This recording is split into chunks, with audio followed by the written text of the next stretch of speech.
Olá, crianças! Vamos iniciar mais uma aula de matemática.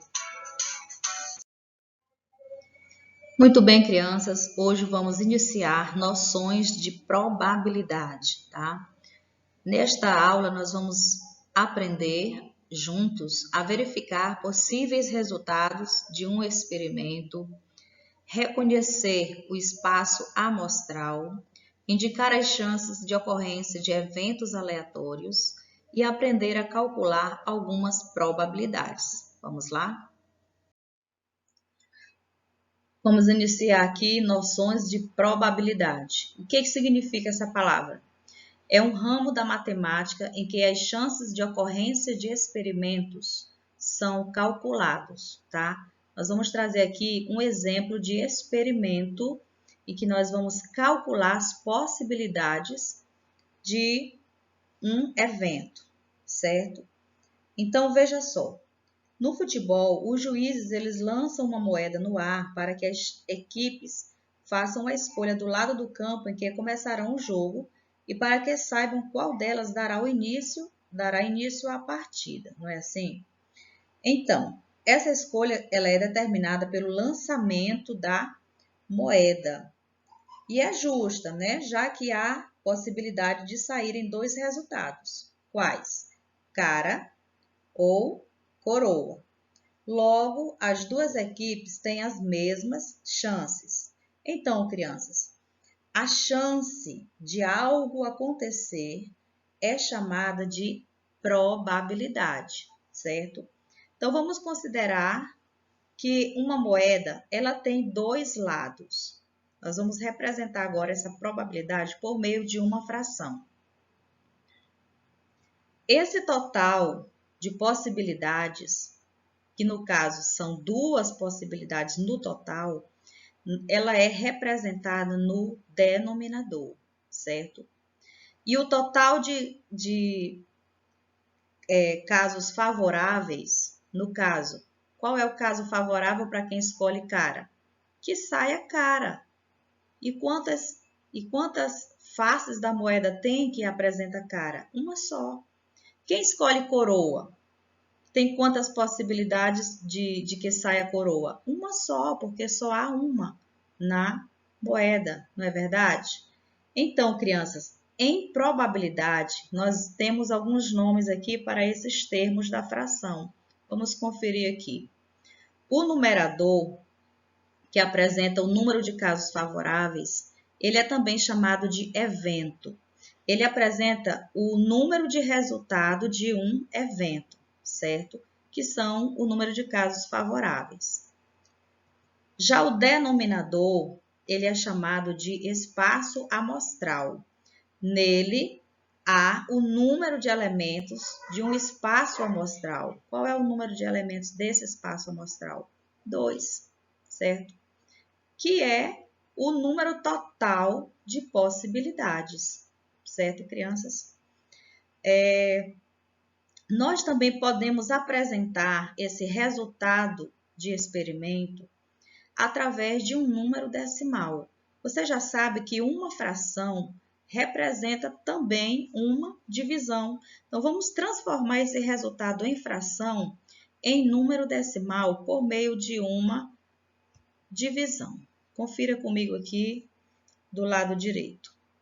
Então, 1 dividido por 2. Você já sabe que nós podemos dividir um número menor que o divisor, não é verdade? Porém, não teremos a parte inteira desse número, nós teremos parte do inteiro. Então, colocamos logo aqui 0, e aumentamos esse número, tá? Então, 10 dividido por 2 é 5. 5 vezes o 2 é 10, para 10 não falta nada, não é isso? Então, aqui temos o mesmo resultado em número decimal, certo? E esse número decimal, será que ele representa também uma porcentagem? Sim, crianças. 50 centésimos são 50%, representa 50%, certo? Então, 1/2 de possibilidade de ganhar representa 50 centésimos ou 50%. Continuando, crianças, com noções de probabilidade, agora vamos fazer outro experimento, tá? Crianças, se jogarmos um dado, qual é a chance de saírem os números 1, 2, 3, 4, 5 ou 6? Hein? Lembre que o dado ele tem 6 lados, não é isso? E sempre que eu jogarmos, a probabilidade de sair um desses números é de uma chance em um total de 6 possibilidades. Então, vamos representar isso em forma de fração. Então, veja. Se eu escolho um número, ou eu espero que saia, por exemplo, o número 5, só tem o número 5 uma vez em uma face do dado, não é isso? Então, eu tenho uma possibilidade de tirar o número 5. E qual é o total de possibilidades? 6, certo? Que representa todos os números que estão nas demais faces desse dado, não é isso? Vamos transformar esta fração em número decimal? Vamos ver aqui. Podemos dividir 1 por 6? Podemos. Mas você já sabe que não vamos ter inteiros, vamos ter somente a parte decimal.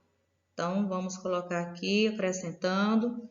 10 dividido por 6 é 1. Uma vez o 6 é 6. Para 10, 4. Podemos continuar a continha? Sim, vamos acrescentar um zero aqui. 40 dividido por 6 é 6, porque 6 vezes 6 é 36, para 40 falta 4. E aí, novamente, um zero, que vai dar 6, não é isso? E aqui nós teremos uma dízima periódica, é quando a continha vai continuar dando todo o tempo o mesmo resultado. Mas nós já temos aqui a resposta que queremos, que é um número que tem 2 casas atrás da vírgula, certo? Então, em número decimal, esse resultado de experimento, ele representa 0,16 centésimos, certo? E 16 centésimos representa o quê em porcentagem? 16%, né, criança? 2 casas decimais representa, o número está relacionado ao número 100, à quantidade 100. Então, é 16%. Então, vamos verificar o seguinte, que a probabilidade, ela estabelece uma relação entre o resultado que se espera e todos os resultados possíveis, certo? Ou seja, ela apresenta a chance de algo ocorrer. Crianças, vamos ver aqui mais um exemplo, tá? Vamos pensar aqui em alguns números, começando do 1 ao 11, certo? Então, eles estão misturados, certo? E vamos pensar o seguinte, quantos números pares nós temos aí? Vamos lembrar quem são os números pares? Aqueles que terminam em 2, que mais? 4, 6 e 8. Quem termina em 0 também é par? Sim. Então, quantos números pares nós temos aí? Vamos contar. Temos 5, certo? Então, eu quero lhe perguntar, qual é a probabilidade de tirarmos um número par desse conjunto? Então, você pensa o seguinte, vamos representar essa resposta por meio de fração. Qual é o total de números que tem aí nesse grupo? Qual é o total de números? Conta tudo. Se é do 1 ao 11, então nós temos um total de 11, certo? Então, esse é o total de possibilidades, certo? Mas dentro daquilo que eu espero, que são os números pares, quantas possibilidades eu posso ter? Se nós temos 5 números pares, então eu tenho somente 5 possibilidades em um total de 11. Nós temos apenas 5 possibilidades de tirar um número par, certo? Agora vamos pensar nos números ímpares. Então, também vamos representar por meio de uma fração. Qual a possibilidade que temos de tirar um número ímpar aí desse grupo?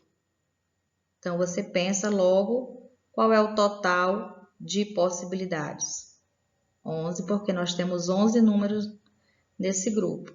E quantos deles são ímpares? Então, se nós já separamos os pares, o que sobrou foi o quê? Os ímpares, certo? Então, quantos números ímpares nós temos aí nesse grupo? Nós temos um total de 6 números ímpares. Então, se só tem 6 números ímpares, e é isso que eu quero, então eu terei 6 possibilidades em um total de 11, tá? Terei 6 possibilidades de tirar desse conjunto um número ímpar, certo? Então, dessa forma, nós estamos dando uma resposta em relação à probabilidade.